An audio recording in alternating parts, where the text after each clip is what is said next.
as we close in on our 13th anniversary, which is coming up in a couple of weeks. And one of our friends is on the other end of our line right now. It's Greg Shamus, professional sports photographer and extraordinaire. By the way, his work is fantastic, and he's been on the program a couple of different occasions talking about his work, which I always find fascinating. But he's here tonight, Al, because not only because of the work that he does, and we're going to talk about the challenges of doing it during a pandemic and so forth, and the Super Bowl experience here with Matthew Stafford. But he reached out to me, Greg did, about a month ago and said, I played the Masters. And I said, what? He said, yeah, would you mind if I came on the show and talked about that? I said, well, that's something different. So that's what we're going to talk about, amongst other things. Greg, thanks for being here, my friend. Yeah, it's always a pleasure. Yeah, it's my third time on with you guys, and it's always enjoyable. We're so happy that you're here. And again, especially so close to our 13th anniversary, we like to bring guests from the past back and see what's up with them. And so we're going to check in with you. Before I get to the Masters thing, real quick, for folks who may not know who you are and who did not listen to the first two times that you were on the program, why don't you just give a brief bio of who you are and what you do? Yeah, well, my name is Gregory Shamus. I'm a Detroit native. I grew up in Groseville, Michigan, graduated from Groseville High School. Then attended Center for Creative Studies. It's now called Center for Creative College, I believe, downtown. And sport. I signed a letter of intent to play basketball at Schoolcraft, but I decided not to do that. Pursued my love of photography, and the sports and photography kind of intertwined. And then started working at the News Herald, which led me to NBA team photographer for New Orleans, which then led me to Pittsburgh Penguins team photographer, and also a stringer for Getty Images very, very often, and some trading card work also. And then I'm now coming up on my 6-year anniversary of being a staff photographer for Getty Images, which has been, a really great company to work for the last 6 years, and given me quite a bit of an opportunity to check off some boxes as a sports photographer that you can't do as easily as a freelancer.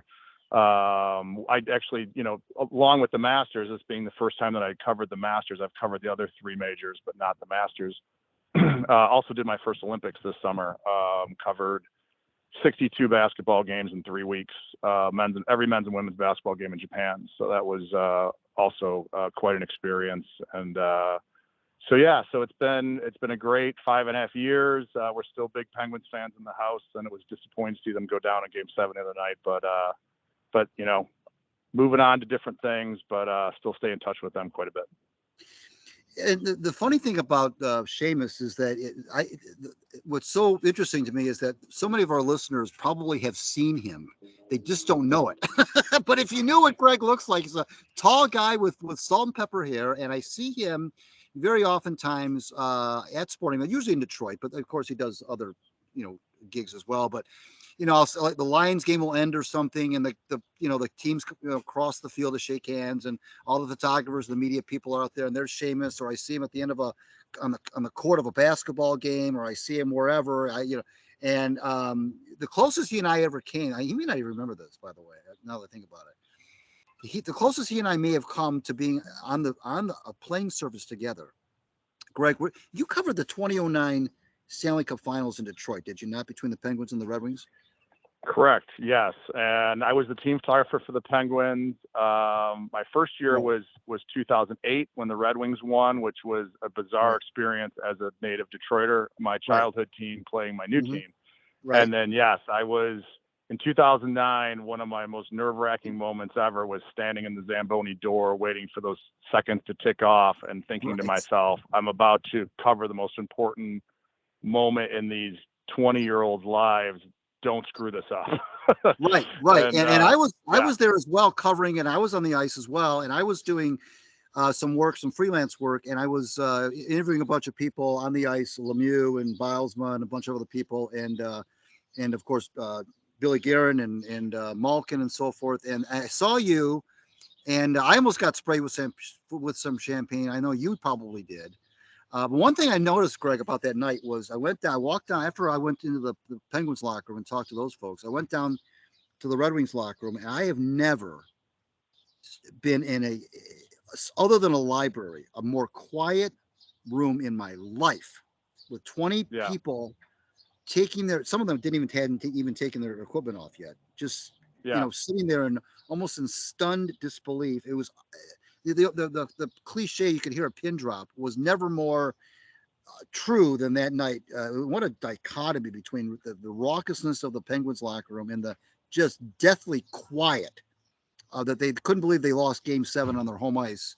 It was just straight Yeah. stuff. I know what you're talking about because, well, first of all, being a Red Wings fan growing up, and of course I still am, I've never seen a dominant Red Wings team like that not show up for such an important game. I mean, it was, I didn't think the Penguins had a chance in that Game 7, and they were my team, but I remember that in 2008, I remember when Detroit won in Pittsburgh and being in our locker room. I remember Ryan Malone, his last game as a Penguin, his father played for the Penguins, and Greg Malone, he was in his gear 3 hours after the game. He was still sitting in a stall in full gear. And so I do know exactly what you're talking about. And, it's interesting, the locker room for the Penguins in 2009, I did get some champagne and stuff on me, but they were so young and I think so stunned that they won that it really wasn't as crazy as I thought it was going to be. I didn't even cover my cameras with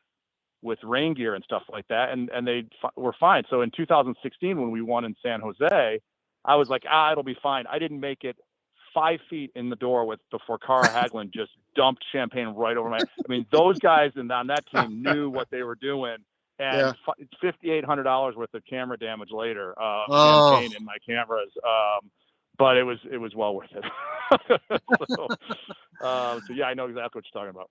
So you were at the Super Bowl in February, and was that forgive my ignorance, was that your first Super Bowl? No, that wasn't your first Super Bowl, was it? No, my first Super Bowl was in Detroit when Pittsburgh beat Seattle, I believe. And then I also covered the Giants win in Indianapolis, and then my favorite one was I was at Brady's comeback against Atlanta, Houston maybe. Houston or Minneapolis, one or the other. I think I was at the Minneapolis Super Bowl also, and then so this is my fifth, I believe. So, is there any difference between them? I mean, obviously they're all. I mean, they're one of the biggest, not just sporting events, but events in the world on a yearly basis. But having been to that many of them and working them, not just being there, but working them, are they any different? Is one different than the other, or is it like been there, done that kind of a thing? The Super Bowls themselves are somewhat similar. This year was different because that stadium is so different than anything I've been to. But the big difference between covering a Super Bowl and even an NFC championship game or something like that is or a bowl game or a Big Ten championship game is Super Bowl. You're pretty much, we have like 10 photographers there, elevated on the field, and most of us, except one of us, is locked to one spot. You're either in a ticketed seat or you are, in the end zone and you stay there the whole time. Where most games, every other game that I cover, I am constantly on the move trying to predict what might happen. So that's the big difference between the Super Bowl as covering it as a photographer compared to any other football game that I would cover, including the championship games. So, just way more photographers, and a lot less opportunity to be mobile. So, and you've got to be ready to cover that 90-yard pick six, when that happens, Lions, Packers, chances are you're not sitting in the far end zone when they're on the 10-yard line on the other end of the field. You're getting ready for the touchdown and they pick it off and go the other way. Where in the Super Bowl, you cannot, you don't want to miss anything that valuable. So you're always on your toes for the odd and out of the ordinary to happen. We're talking with sports photographer Gregory Shamus here on the Knee-Jerks. I'm Greg Eno from my WordPress Out of Bounds blog, and Big Al Beaton is here, and we'll bring Big Al in a second. Do you shoot literally every snap? Do you have to shoot? I mean, I would think you would have to, right? You shoot every single snap of a game. Yeah, you don't really see the game as a normal fan would see it. You can certainly be a fan, and you certainly absorb the game, but you absorb it in a much different way than if you are watching on television or you are there as a fan. To be honest with you, I don't know if I've ever been to an NFL game as a fan. I've been to Mhm. NHL, NBA, and MLB, of course. But Mhm. football is not something I went to a lot as a fan as a kid, and you absorb it differently looking at it through the camera. You kind of see it in segments almost, but yeah, you shoot every play, and then between plays, you're shooting head coaches, you're shooting, a lot of random things that happen. If a player goes down, you always shoot it just in case it's a serious injury. You may not send it right away, but you're always cautious of it being a season-ending injury or something like that. That might be a story.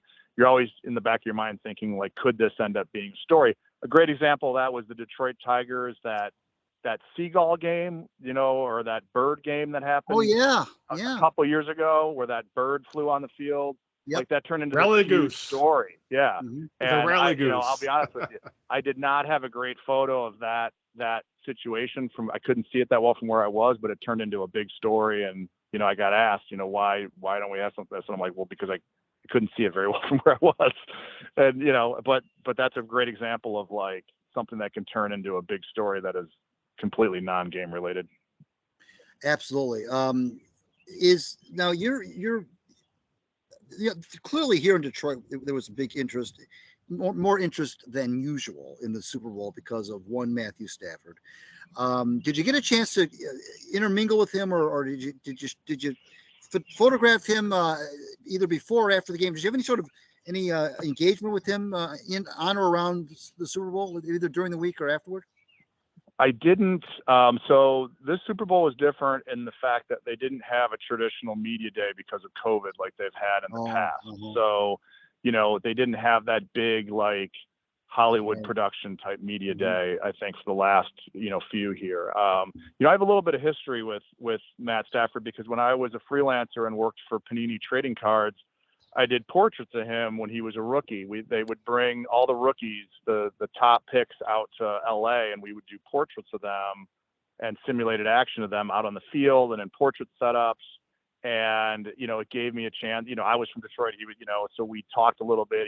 He signed a football for me that I still have. And every, when I would see him after games walking off the field, he always remembered me. Maybe it was because of that, height and silver hair you were talking about before, but, he'd always ask me, how's it going? Did you do the rookie shoot this year? We'd always kind of talk about it. So I've always had a nice relationship with him when I saw him, because of kind of that rookie introduction.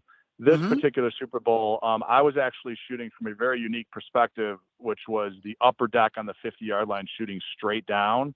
And one of the reasons I was up there was because there was a very tall piece of glass in front of the seat that I was sitting in, and they needed somebody with some height to be able to see over it. And I still had to sit on a phone book to see over it. But so I wasn't on the field. There was a lot less credentials on the field still because of COVID than there has been in the past. So it was still restricted. So I didn't get a chance to interact with them, but I was happy for him. I know there's a lot of kind of mixed emotions about that. Deep down, I was certainly happy for him. We're talking with Gregory Shamus, sports photographer extraordinaire. I'm Greg Eno. You're listening to the Knee Jerks, and let's bring Big Al in. What you got for Greg Shamus? All right, let's get down to brass tracks. Both Gregs here, and we need to talk about, you got to play Augusta National. That's probably a bucket list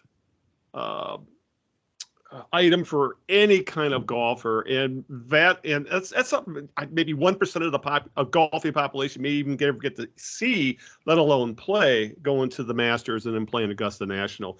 So can you give us first off maybe a few details as to how I know they allow the media to play the day after the Masters, but can you give us an idea as to how that all gets set up, as to who gets picked and what the I guess protocol is to be able to play the course? Sure. So the Masters is something, at our company or AP or any company, you kind of need to work your way up to do. So I had never been on property before, and I have covered the British a few times. I've covered PGAs, US Opens, and Augusta National is like, it's everything that you think it would be, and then multiply it times 100. It's just the place is just, from the media parking being 50 steps from the press building, and don't call it the media center because no one will respond to you if you do. It is the press building, and it is the nicest building that you have ever worked in. I promise you. And it's not even close. It is just stunning. And from the food to, the golf course is just everything that you would think it to be. I challenge anybody to find a patch of brown grass. I didn't have a bug land on me until the 17th hole on Monday. I never saw a bug. I never, to the patrons, to the volunteers that worked the tournament. It was an amazing experience. It's everything that you would think that it would be. So, I would start with that and just say that, being a golf person, I was, excited, and I was excited that it was going to be full patrons again. And, but just walking on the property, just kind of looking around for the first time. I mean, the grass, forget the fairways, just like the first day there, I was the women's amateur final round that I was there. And just the grass off in the middle of, between holes is nicer than my carpet in my family room. It is flawless. I'm not surprised. And it's just everything is somebody put it to me this way: if the Truman Show had a golf tournament, it would be the Masters, and because it almost feels like it's made up, some of it. And so being there for the first time, so what happens is that there is a media lottery that they draw. I'm not sure exactly, but I believe there was maybe 5 foursomes. So maybe 6, somewhere in there. So it's not a lot. And you enter the lottery. I believe it starts maybe Wednesday evening, and then they draw the names on Friday because they want people who have to change their travel plans and things like that to be able to do that. Now that's a double-edged sword, because if your name doesn't get drawn and you're hoping to play, it can put a little bit of a damper on your weekend. Right. So you have to be, I was completely prepared. I brought my clubs. It's my first time here. My expectations were not high. And a friend of mine came over our walkie-talkie on Friday evening and said, Shamus, are you sitting down? And he's like, I was going to play with a friend of mine, Kevin Cox, who's our staffer in Atlanta, on Monday. He's like, you might want to call Kevin and let him know you're not going to be able to play with him until Tuesday. And I was kind of walking, and I just kind of stopped and just, it was, and here's the interesting thing about the Masters also is that, so once you play, you cannot play again for 7 years. So this year plus 7 more years. So for 8 years, you cannot play. And they say if you enter again before your 8th year, it will be counted against you. So, when you fill out your lottery ticket, it's not like Greg Shamus and I played, and how many times have I been here and when did I play? How many times have I entered? It's just your name on a little green ticket, and you just drop it in the box. And that somebody is in a room with a computer and they have all your information. They know everything about you. They tell you you're allowed to take pictures of the camera. You cannot have your phone on the course, but do not put them on social media. So my social media did not have any story of me playing. And I just followed the rules. Some people break them, but I followed them. And so that's kind of how the process goes. But I'll get another little example of Augusta being Augusta, is that when you go into the photo room, there's lockers, and on one of the lockers is a beautiful brass plaque, Gregory Shamus Getty Images with the Masters logo. And you're thinking to yourself, well, I'll take that home to my office. Well, Sunday morning when you walk in for the final round, they are gone. Yeah. And they are not even there anymore. Nothing to hit eBay or something like that. They're afraid you'd sell it, I'm sure. They're in your file, and it will be waiting for you next time you come on property. And so it is a lot of little things like that. And so that was kind of how it went down. I entered, and some other people from my company. This was my first time there, and everybody in my group had only been there once or twice. So I think they do pay attention to how often you've been there, and they do try to lean it towards people who have not been here before. and have not played before. So I think it may have gave me a little bit of a leg up. I can't say for sure, but it was, working the tournament was one thing. Stepping onto that first tee was, and you're given an invitation. And my tee time was 11 a.m. It said, "This is your invitation to come down Magnolia Lane." And I'm sorry, a car is going to start up next to me. I'm out in the parking lot, but no problem. And it says your tee time is 11 a.m. Your arrival time is 10 a.m. If you get here at 9:55, we will tell you to drive around for 5 minutes and come back. and then on top of it, they give you a locker in the champions locker room. So I had Gene Sarazen and Tom Kite's locker. Wow. In the champions locker room. Wow. So it is, once you step on the property, you are treated just like a member. And everything is so simple. The scorecard looks like something from a putt-putt golf course. It is just single color printing, Augusta National. There's the holes in the numbers. There's no pictures. There's nothing fancy. It is the simplest thing you've ever seen, and it is absolutely perfect. So yeah. How about the actual playing of the course? Go ahead. What's that, Greg? As for the course itself, I've read that there's two things that really don't come across on television until you're actually on there. And that is, one, the elevation changes, and two, the length of the course from the tips, from where the professionals play from. Because I know you got to play from the members' tees. Correct. So what was the course itself like? So we played from the members' tees, but they left Sunday pins. So we played Sunday pins from the Masters. And so this is what I'll say about the golf course. So I'm about a 13.5 handicap. So I can hit the ball, but it doesn't always go where I want it to go, right? So and when you stand on the tee, the hole is right in front of you. It's practically impossible to lose a golf ball. It is not a difficult course to drive the golf ball on, but as you march closer to the green, it gets harder and harder and harder. And the greens are small. They were like trying to land a golf ball on your driveway. And once you had to putt, you might as well try stopping it on the hood of your car. I mean, it is so fast. And when you chip the ball, all the greens. So here's another fun tidbit. My caddy was 81 years old, if you can believe it.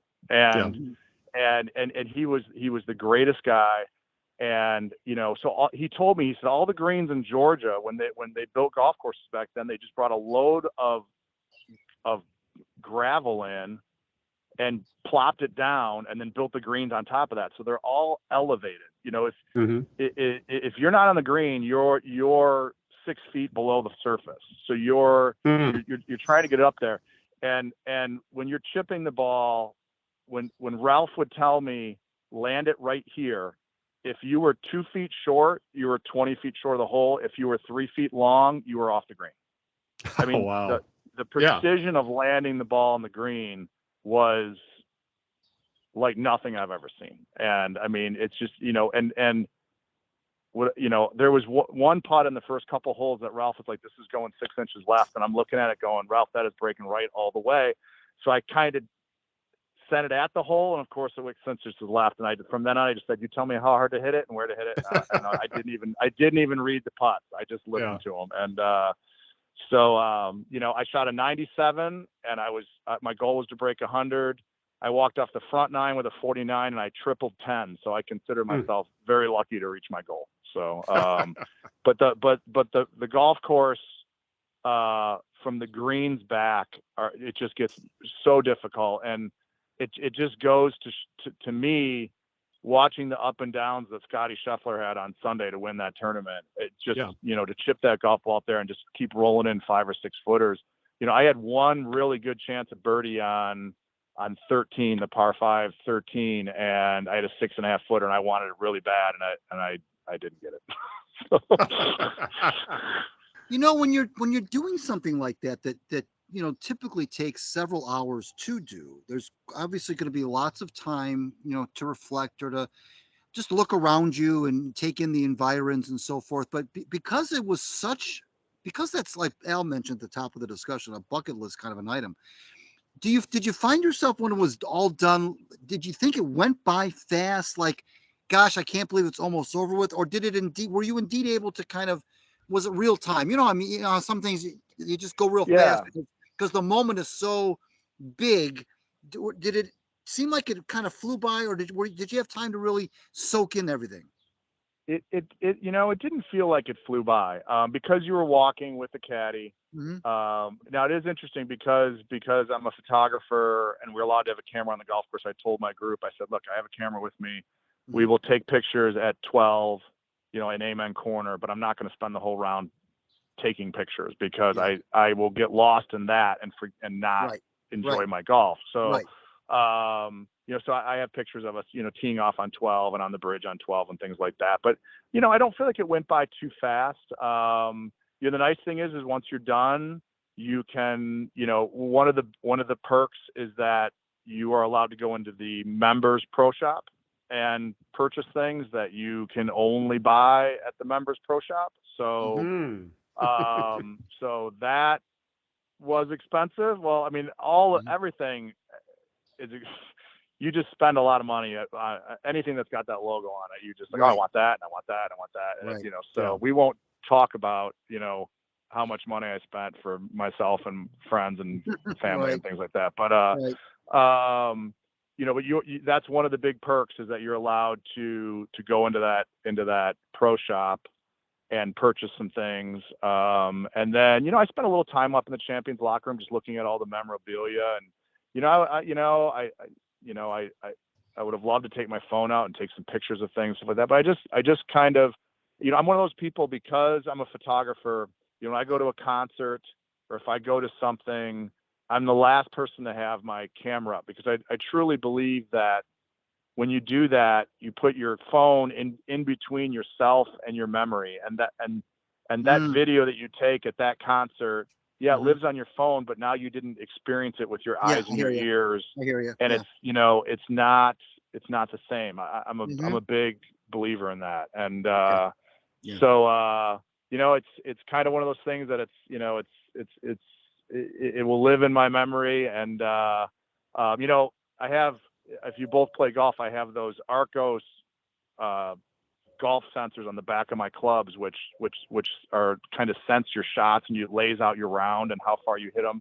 And on the plane ride home on Wednesday, I meticulously went through my Arcos app and plotted every shot on the golf course, because they do have Augusta National, and you're not allowed to have your phone, out there to track it. So I meticulously sat there on the plane all the way home from Atlanta, and I'm like, okay, third hole, I went there and I went there, and I had a classic disaster on the second par 3, which is the downhill par 3. I believe it's 6, and I hit the ball front of the green, and the pin was back right up on top of this Volkswagen, and I hit my putt, wasn't quite hard enough, came all the way off the green, all the way down the hill, and then I hit a very good chip that my caddy said was going to be perfect, and then I looked, and over on the right side of the green, here it came again, all the way back down to my feet. So, I did have some classic, Augusta moments. I hit it in Rays Creek on 12, and so I did make some of the very common errors that I think you're supposed to do when you're playing Augusta National. We're talking with sports photographer Greg Shamus here on the Knee Jerks. I'm Greg Eno from my WordPress Out of Bounds blog, and that was Big Al Beaton that you just heard with us as well. You mentioned you briefly touched upon the COVID thing when it came to the Super Bowl media day, but let's talk about doing your job throughout COVID. A couple of years ago, the stands were empty for most major league games, and the NBA played in a bubble and so forth, and lots of sports were affected, and truncated seasons and everything. How did you navigate through the pandemic? Of course not. I wish I could say the pandemic is over with, but at the height of it, when things were shut down and fans were not even allowed in the stadiums, how did you navigate through that as a professional? So, I was actually scheduled to be at the Players Championship covering that when the NBA shut down. And it's interesting because we all knew of COVID at that time, and it had started to kind of rear its head. But I was supposed to fly down there on Wednesday, and I had a mild fever on Monday, and I called my boss and I said, hey, I'm not feeling great. He's like, stay home and remote edit from home, help edit the golf tournament, but don't get on a plane, don't fly down there with COVID and, concerns and things. But all sports were still going on.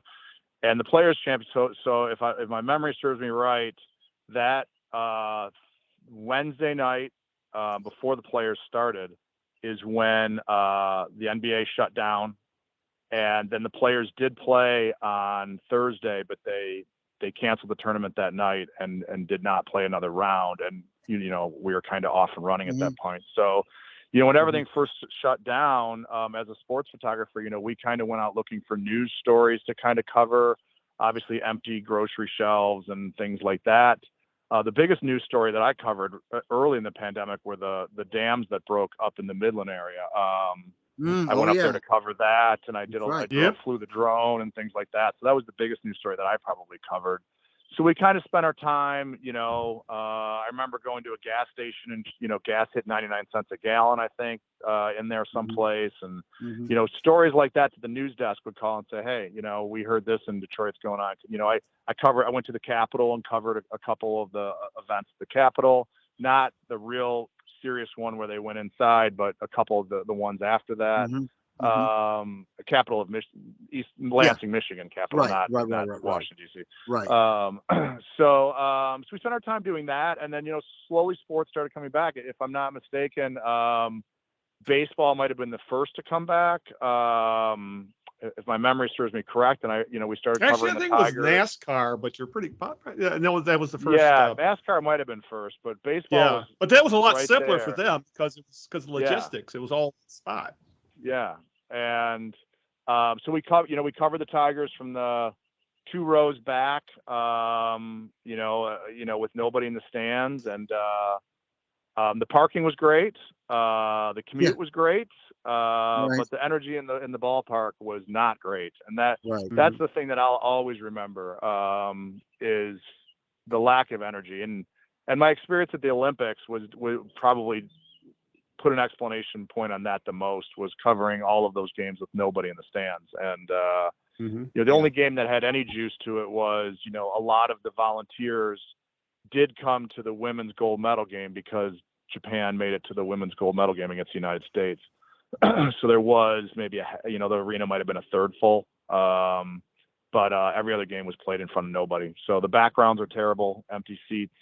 But mostly just the energy, and I'll never forget the piping in of crowd noise. Sitting at Comerica Park, and you close your eyes and it sounds like there's a crowd there, and you open it and there's nobody there because they were piping in that static crowd noise, and how annoying that was, because it was just it was so loud sitting in the stands because they had to make it loud enough to reach the field, and so it was very loud sitting in the stands, that static noise. So.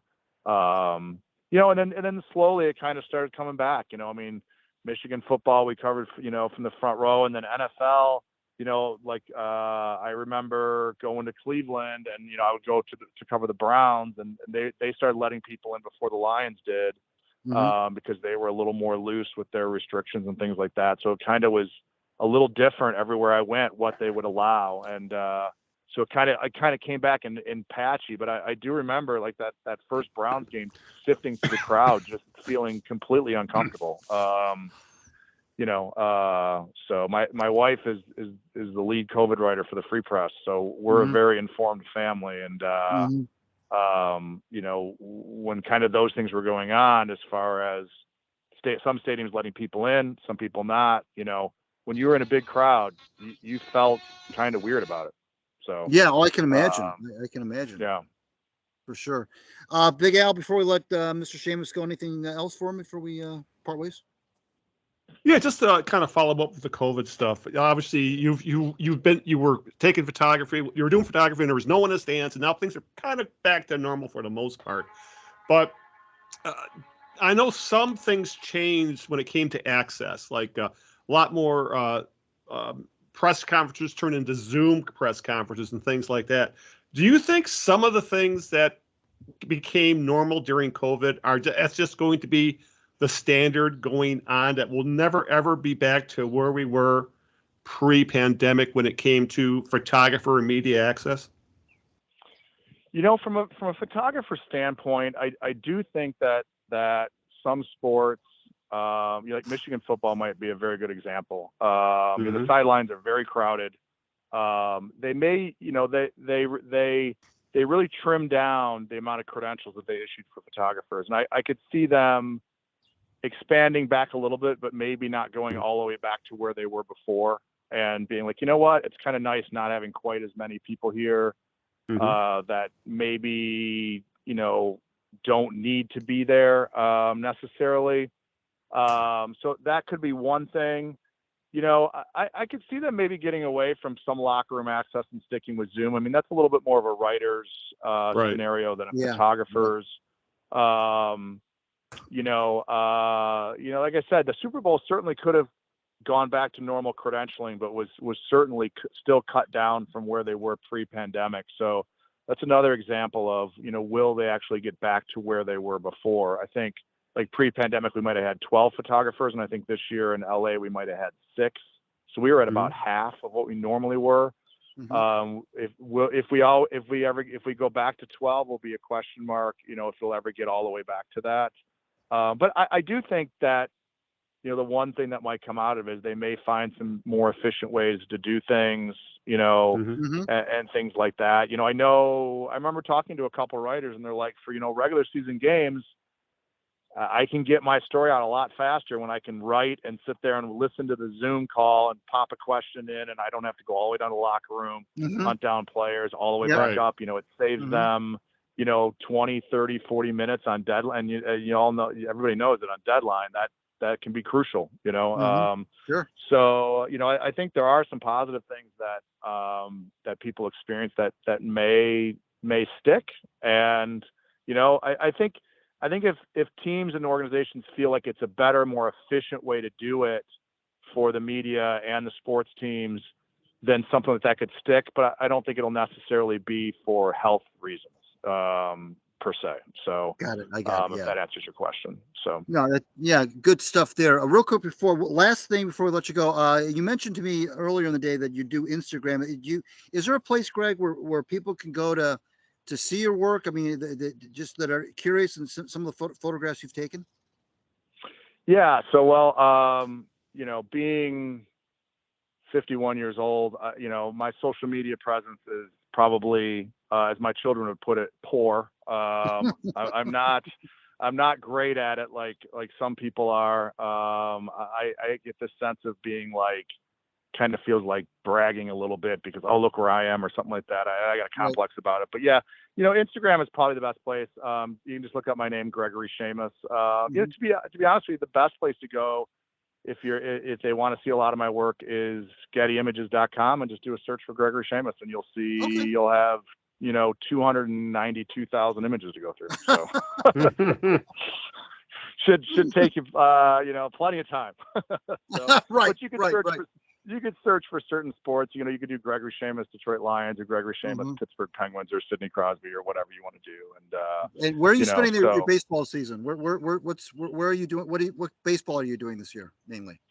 So I've only done one Tigers game because I actually have been doing quite a bit of PGA Tour after the Masters. I came back and I had a Tiger game, and then I was in Maryland 2 weeks ago for PGA Tour. Then I was in Dallas this last week. I'm home for a week. Then I have to go to Victoria, British Columbia, outside of Vancouver, to cover an Ironman race next week. So I don't have a lot of baseball on my coverage list right now. I do have games in June, so I'll be at Tigers for that. And then I'm doing something kind of fun in July. I'm covering 3 of these 3-ice tournaments, these 3-on-3 hockey league that's starting up. I don't know if you've heard about this, but no. I guess some big name retired NHL players are going to be coaching, and it's kind of like the Big 3 in basketball. I think it's a hockey version of that. So our company has a little bit of a partnership with that. But there's an event in Grand Rapids, and then there's one in Pittsburgh and Hershey, PA, I think. So I think that's called 3-ice or something like that. So I'm doing a little bit of that, a little bit of hockey in July, and other golf around the state and Tigers. But the idea this summer is not to have that Olympic wedge right down the middle, because that was Yeah. that was quite we could do a whole phone call just on the Oh, I'm Olympic sure. experience. I'm But sure.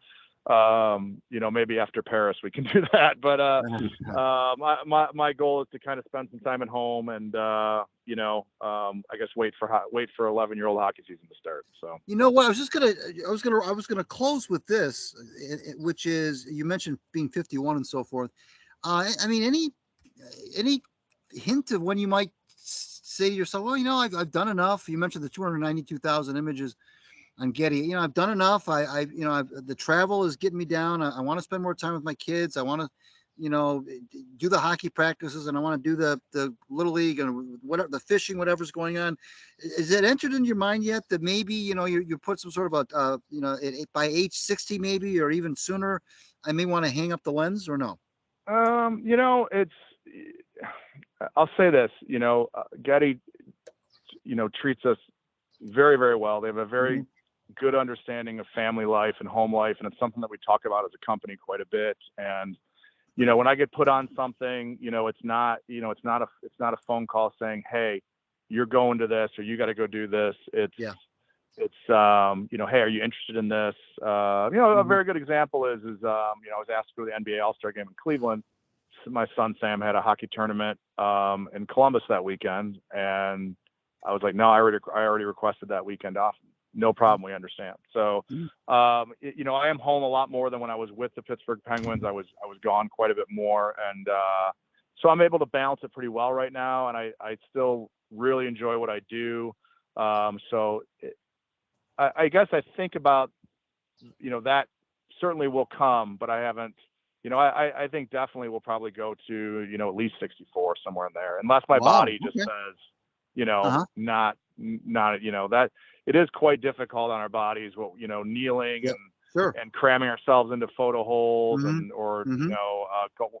Masters, I walked 62.5 miles over the 7 days I was there. So it can be grueling. I have some little back issues I deal with, and, so that certainly could change things if, it's, you're one fastball or foul ball or one, that's true. Calvin Johnson coming across the side, coming to the sidelines, and you're not ready for it.